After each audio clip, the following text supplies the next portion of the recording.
Хөрмәтле тамашачылар, ассаламу алейкум. Карагыз әле, минем кулда нинди матур әйбер. Менә шушы матурлыкның кайбер кешеләр нәрсә икәнен дә белмидер. Бу чәч тәңкәсе икән, хөрмәтле тамашачылар. Русчалатып әйткәндә, накосник. Элек яшь кызлар чәчләргә чулпылардан тыш менә шушындый чәч тәңкәләре тагып йөргәннәр. Менә игътибар итсәгез, монда әле безнең түбәтәйләр дә бар. Калфаклар да бар, әлеге матурлык турында без бүген сөйләшербез. Хөрмәтле тамашачылар, бүген студияда кунакта менә шушы матур бизәкләрнең авторы, дизайнер, шушы өлкәдә күп кенә конкурс фестивальләрнең җиңүчесе Гөлфия Билалова. Ассаламу алейкум, Гөлфия. Ва алейкум ассалам. Бик зур рәхмәт килгәнегез өчен. Менә шушы матурлыклар турында бүген тәфсилләбрәк сөйләрбез. Хәерле сәгатьтә тапшыру үз эшен башлый. Сезнең белән мин Резида Салахова.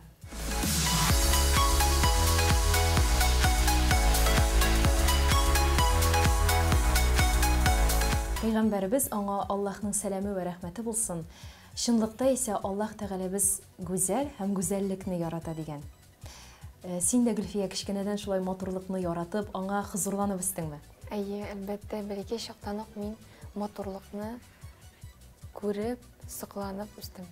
Һәм шушы соклануың, шушы матурлыкны ярату, юктан да матурлык күрә белүең сиңа һөнәр сайлаганда да ярдәм иткәндер, шулай бит? Шулайдыр, әйе, чөнки ул матурлыкны күрә белүе миңа Аллаһ Тәгалә биргәндер дип уйлыйм мин аны. Әйе. Кеше күрмәгән сочетанияларны мин күрәм. Әйе, бу чынында сәләт бит, кемгә нәрсә бирелгән, менә сезгә шушы матурлыкны күрә белү, төсләрне туры китерү, ниндидер яңа образлар уйлап табу сәләте бирелгән. Ә менә бу сәләт билгеле Аллаһ Тәгалә биргән сезгә бу сәләтне, ләкин шулай да нәселегездә әниегезме, әбиегезме тегү белән шөгыльләнә идеме? Берәрсеннән күчкәндер бәлки сезгә? Әни ягыннан да, әти ягыннан да әбием, алар бик оста хатын-кызлар булганнар. Алар үзләренә күлмәкләр теккәннәр, һәм әнием дә минем оста куллы. Бәләкәй чактан ук безне бик матур киемнәргә үзе тегеп киендерә иде, һәм бәйрәмнәргә шундый искиткеч образлар ясый иде. Кешеләр хатта сорый иде, каян кем ясады дип. Син инде горурланып, әнием җимешләре бу дия иде. Аның да ул һөнәр буенча тегүчеме, әллә булай үзлектән генәме? Юк, ул аның үзеннән генә. Үзеннән. Булай һөнәре буенча ул укытучы. Укытучы, субханалла. Гөлфия, синең иҗатыңда дин таләпләре дә чагылыш таба. Ислам дине сезнең гаиләгездә нинди урын алып тора? Зур урын алып тора. Ислам динендә мин бәләкәй чактан ук тәрбияләнгән. Һәм ислам дине милли йолалар безнең гаиләбездә бик зур урын алып тора. Сез кичкенәдән йолаларга таянып яшәдегез? Әйе. Әти-әниең дә? Әти-әнием дә, әби-бабаларым да. Син үзең 5 вакыт намазны укып баручы мөселманмы? Әйе, Аллаһка шөкер. Аллаһка шөкер. Гөлфия, гаиләң турында тулырак сөйлә, зинһар. Син, ялгышмасам, Оренбург якларыннан килгән кыз Казанга. Әйе, мин Оренбургда туып үстем, һәм анда белем алдым. Демәк, син дизайнерлыкка да Оренбургта укыдың? Әйе, анда укыдым. Хәзер Казанга килгәнеңә ничә ел? 3 ел була инде. Әле бик күп түгел икән. Демәк, син әле Казанда яңа кеше. Тик шулай да мин Инстаграмда синең битеңә язылдым. Сиңа язылучылар да бик күп, артистлардан да, синдә киенүчеләр бик күп. Үзеңне ничек рекламалыйсың, үзеңнең эшеңне, үзеңнең Гөлфия Билалова линиясын? Инстаграм ашамы гадәттә? Интернет аша? Әллә сиңа күбрәк выставкалар ярдәм итәме бу эштә? Менә выставкаларда танышып алдык, менә Дина Гарипова белән. Син аңа ялгышмасам яшел костюм теккән идең, әйме? Бик матур, Һәм ул миннән алтын төстәге күлмәкне алып торды үзенең сольный концертына. Һәм чакырды үзенең сольный концертына Мәскәүгә, чтобы я там организовала выставку свою персональную. Тоже было очень интересно. Впервые прошла моя выставка в Москве. Субханалла. Анда тагы яңа танышлыклар булгандыр, шулай бит? Әлбәттә, анда да яңа танышулар булды. Тагын кайсы артистлар синең яныңда килә? Бер-берсенә әйтеп, шулай итеп ишетеп киләләр. Сарафан радиосы бу очракта яхшы эшли. Шулай ук инде заман таләп итә, интернетта да миңа калса бик яхшы эшли, интернет сәхифәләрендә дә синең битең бик актив. Тырышам. Тырышасың? Тырышам алып барырга. Интернетта да, чөнки бүтін кіші бит килеп бетә алмый. Интернеттан күреп, менә икән кем эшли шундый әйберләр дип килә алай. Аңлашылды. Ни өчен Казанны сайладың? Ни өчен Уфа түгел? Ни өчен башка шәһәр түгел? Бу Казан татарларның тарихи ватаны булганга монда тартылдыңмы? Әлбәттә. Казанны мин яраттым. Беренче килүгә үк. Нәрсәгә дип килгән иң беренче тапкыр? Иң беренче үк килгәнем карарга гына.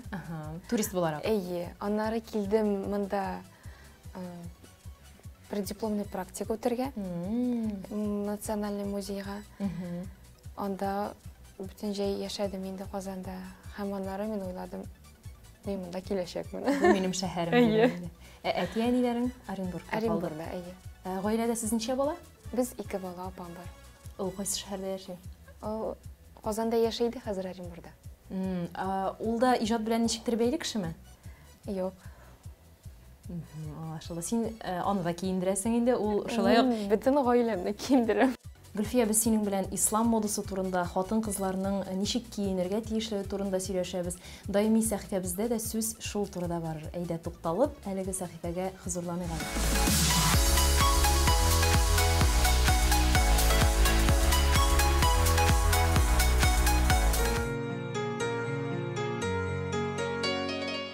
Birinchidan biz aytib ketgan edik, bor Qur'on, bor sunnat.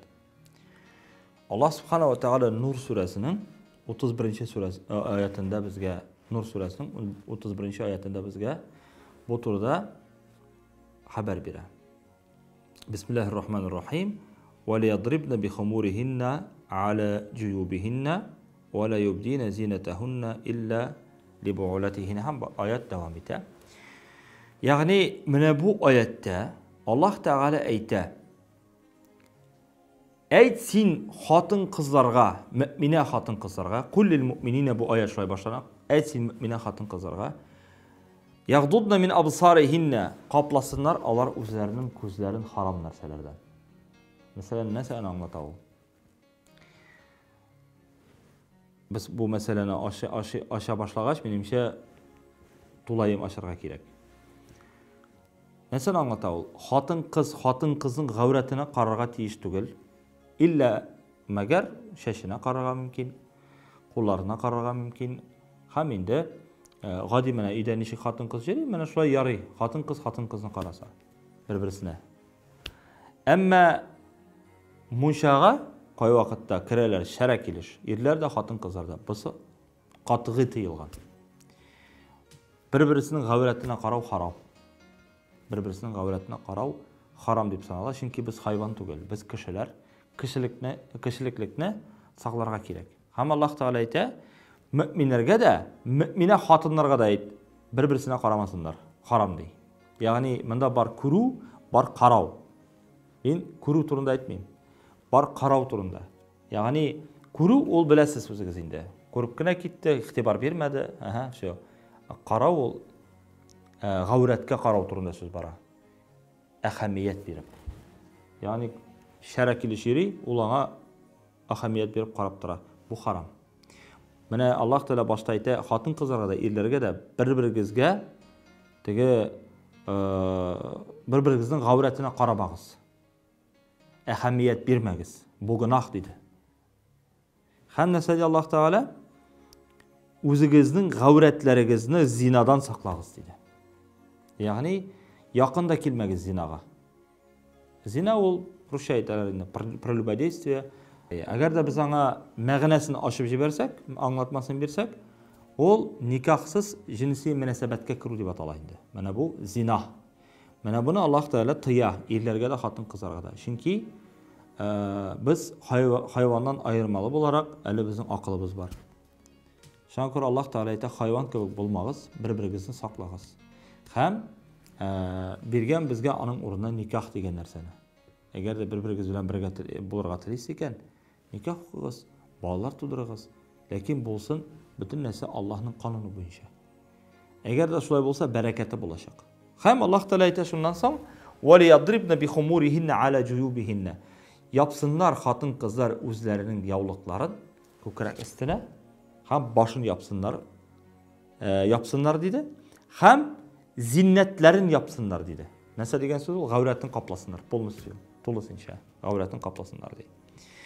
Иллә мәгәр, мәне ғади хатын қыз үйде үйіргенде, теге яулықсыз, несіз, ол аны көрсәтірге мүмкін әтисінің хатыннары болса хатынларына, ұлларына, абысына, иріне, малайларына, ирінің малайлары болса анда қаядыр. Аларға көрсәтірге әлі ол аларға ғаурат болып саналмай. Ләкин толысынша шәрә ерге ярамайды. Мұшаға да душқа барасыңмы, сауныға барасыңмы, қай барасыңмы, шәрә бірге кірге ярамай. Айырым болырға тейш. Кіресің екен, ол вақытта зор бір полотенце білән ябынып кірге керек. Бір-бірісінің ғауратына қарға ярамай. Бұл бик мұхим мәсәлә. Чөнки хатын қызлар үшін қапланып, не үшін қапланып берге тиіс деген сұрауға жауап бұл. Икенчесе, яулық қашан ябылырға тиіс? Хатын қыз ғауратын ябырға тиіс инде кішкенеден үйреніп келерге тиіс. Иеләшергә тиіс битінде маңа. Чөнки хатын қызны кішкенеден иеләштермәсәң, яулықны аннары кию бик шитен. Бір кия башлағаш рәхәтләнеп китә инде. Біз көп халықлар белән эшлибез, көп кенә танышлар арасында, мәчеткә йөрүчеләр арасында әйтәләр, менә хәзрәт, без яулыкны ябырга ыяла идек, бер киеп киткәч, салырга да шитенсенәбез. Ягъни шул кадәр рәхәт аның белән. Баштагына ниндидер бер дискомфорт, аннан соң Аллаһ Таала ярдәм итә. Шуңа күрә бер шу булырга тиеш түгел. Әгәр кичкенәдән үк баланы өйрәтсәк, хәерлерәк. Әмма кайчан аңа фарыз, бар бит аның фарыз вакыты. Кайчан хатын кыз бәләгатькә җитә инде. Бу 9-10 яшьләр тирәсе. Булырга мөмкин 11 яшьтә. Кайчан хатын кызы бәләгатькә җитә, аның бәләгатькә җитүе аның күреме башлануы белән башлана. Шуның белән хатын кыз ул бәләгатькә җитте, аңа гавратын каплап иргә вакыт булачак. Тиеш булачак.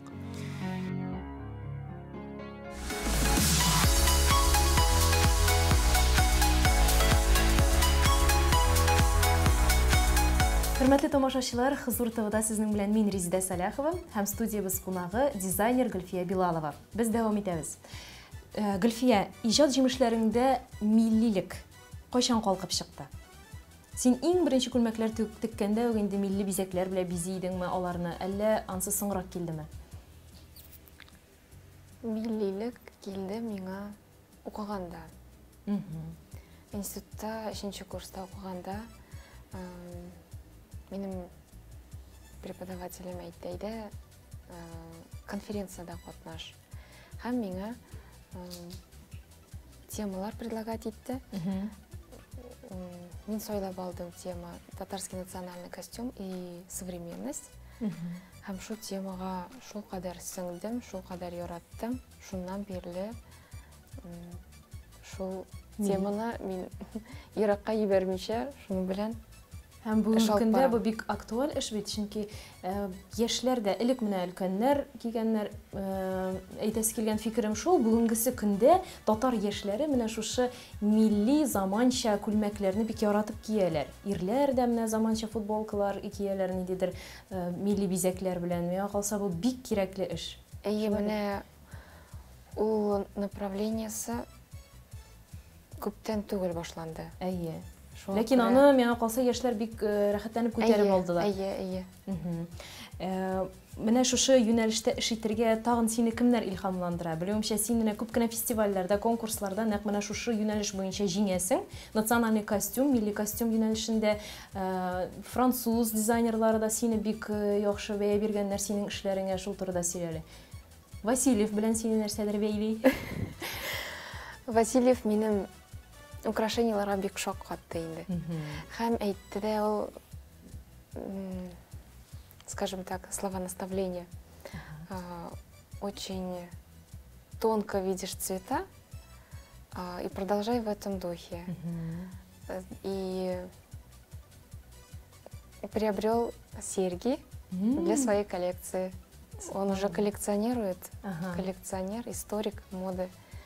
Шуңа инде это минем өчен бик не булды, бик шат Бик булдым. зур дәрәҗә Нургай Васильевның коллекциясында безнең татар кызы Гөлфия Билалова алкалары да саклана.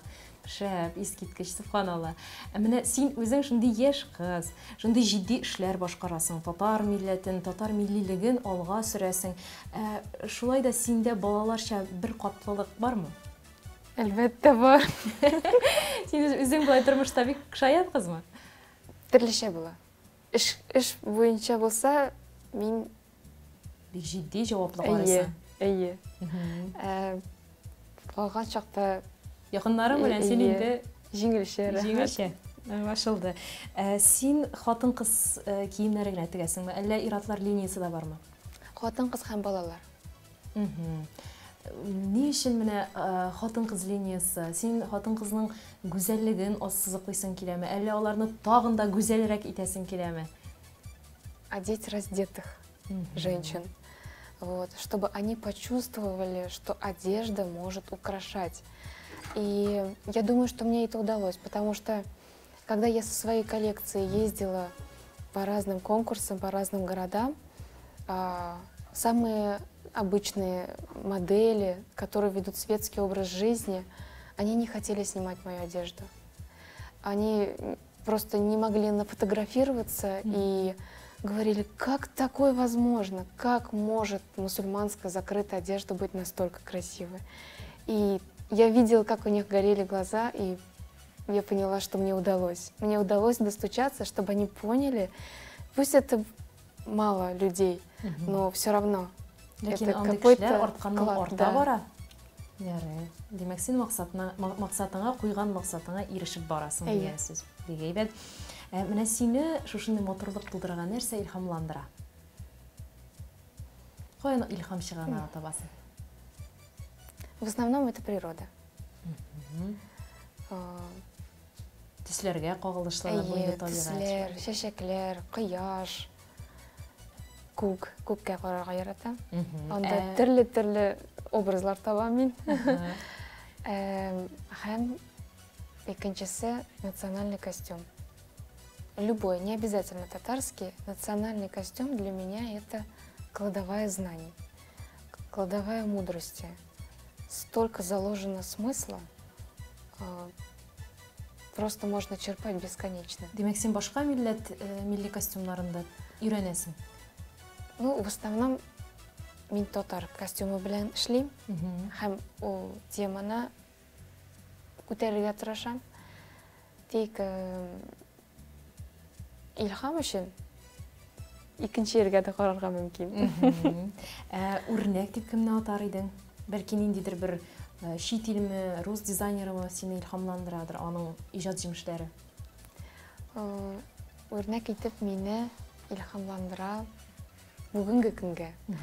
Джон Фонтс дигән кеше, ул испанский дизайнер һәм креативный директор Дома мода Дель Поза. Һәм минем хыялымда аның белән танышырга, аның остаханәсенә эләгергә һәм аның показларын күрергә. Насыйп итсәң Ходай. Үзең кемгә ошарга теләр идең? Менә андый нием юк, максатым юк кемгәдер охшарга. Чөнки Аллаһ Тәгалә һәр кешене уникальный итеп яраткан. Кешеләр бит одинаковый кешеләр юк бит. Ул бит кызык булмас иде. Хәтта игезәкләр дә, алар икесе ике төрле, Әйе, шулай бит. әйе. Алар тышкы кыяфәтләре күпмедер дәрәҗәдә ошаса да, аларның эчке халәтләре төрле. Әйе. Шуңа күрә мин тырышам үземне табып, үземнең эчтәге тавышымны ишетеп, шуның белән эшләр кылырга. Мәсәлән, миңа нинди дә булса калфак ошый икән, мин нәкъ шундый юкны заказ бирә аламмы? Әллә син инде юк, мин андый юкны кабатламыйм, мин сиңа үзгәрәк итеп чыгып бирәм дисеңме? Бар у минем копия сорасалар да, это как художник. Он не может повторить тот же самый мазок. То же самое в вышивке. Это не получится в ту же дырочку и того же калибра бусинок. Все равно будет какое-то отличие. Аңлашылды. Гөлфия, дөньяны яхшы якка үзгәртеп буламы һәм үзгәртергә омтылырга кирәкме? Ничек уйлыйсың? Ничек итеп яхшы якка үзгәртергә була дөньяны? Дөньяны яхшы якка үзгәртү була. Әлбәттә. Һәм мин уйлыйм, беренчедән кеше үзеннән башларга тиеш. Өзінің, начиная со своей нравственности, со своего отношения. И если каждый человек будет стараться думать о том, что я могу сделать полезного для Вселенной, то это просто колоссально преобразится мир. Демәк, яныңдагыларга гына түгел, бүтән галәмгә ниндидер файда китерергә тырышырга кирәк. Это не обязательно в масштабе думать. Начинать надо с близких. Аңлашылды. Гадәттә, Гөлфия, хатын-кыз бик баллай берләр ярата, шоколад конфеттан баш тартмый диләр. Менә син бөтенебездән аермалы буларак бер дә шоколад ашамыйсың икән. Тагын үзеңнең шәхсеңә бәйле шундый кызыклы фактлар бармы? Шаккаттыр әле безне. Бар, әлбәттә. Ниндиләрендә? Шоколад мин шуннан да тудан бирле. С рождения я не ем шоколад вообще. Сәбәбен белергә мөмкинме? Бәлки мин дә туктармын. Мин аны үзем дә белмим. Ашый алмыйм. Организмым кабул итми, ие. Тик ашап караганың бардыр бит. Ие. Агын да, карасын да. Агы еще как-то иретилди. Вот. Карасын юк. Кофе дә эчмисеңме? Кофені яңарак эчәргә өйрәндем. Тик чәй берләр яратмыйм. Кислый булса ярый, эше юк. Һәм тагын менә кызыклы фактлар булганнан, я очень люблю животных. И не как обычно там кошки, собачки, я люблю гусей.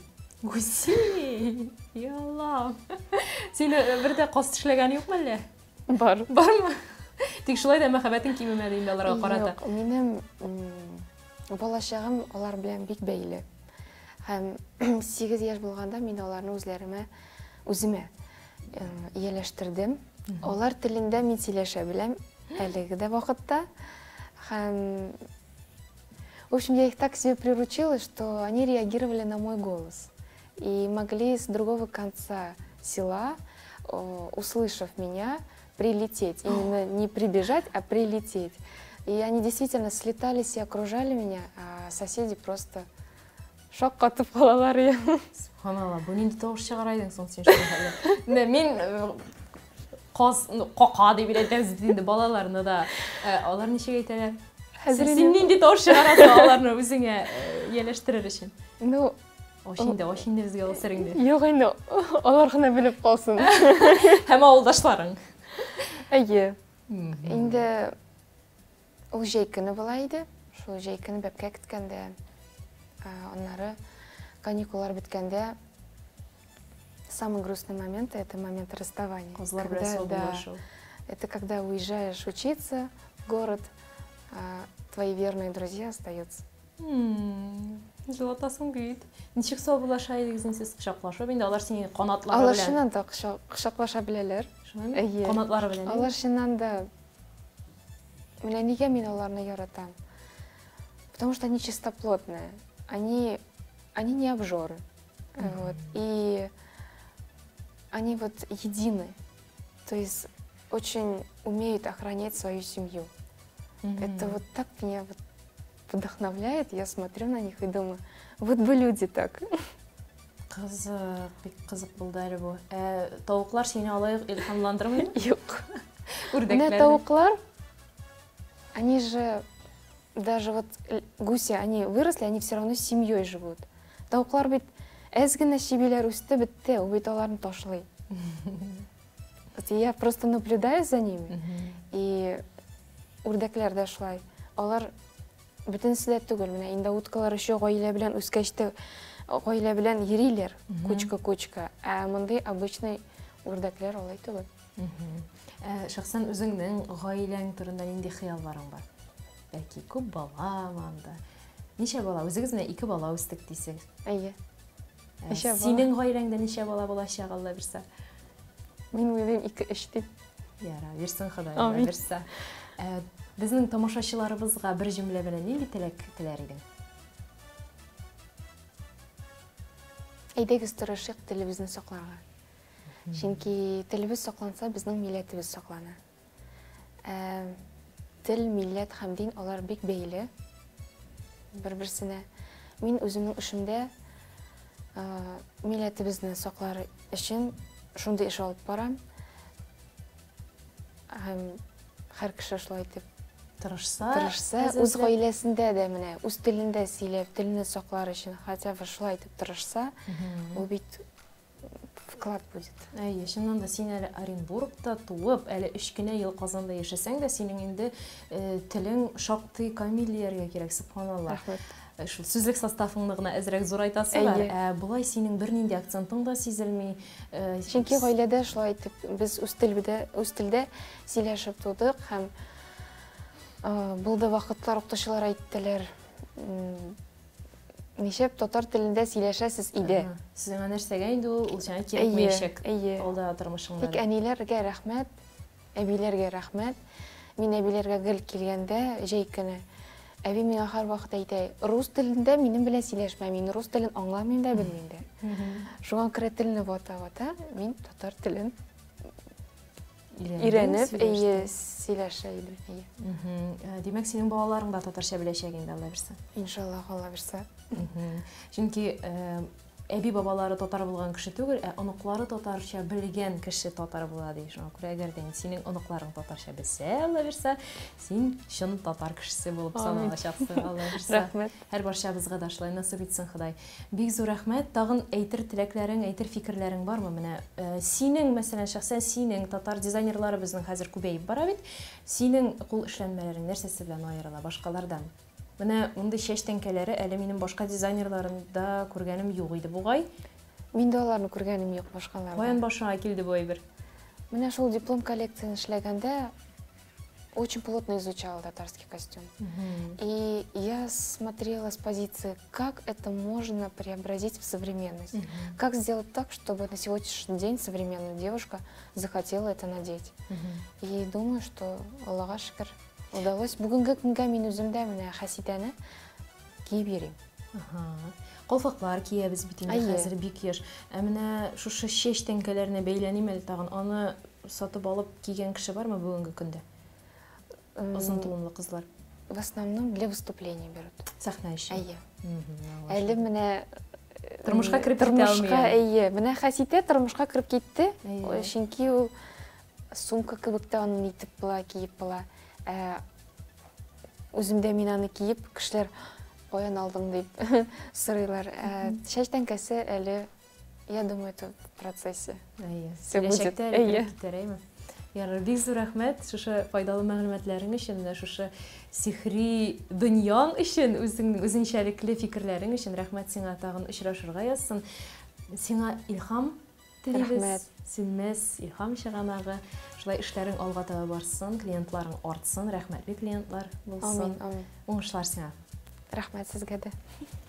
Хөрмәтле тамашачылар, бүген бездә кунакта дизайнер Гөлфия Билалова булды. Аңа бик зур рәхмәт әйтеп, уңышлар теләп, аның белән дә, сезнең белән дә сау булышабыз. Сау сәламәт булыгыз. Сезгә тән сихәте, җан тынычлыгы телибез.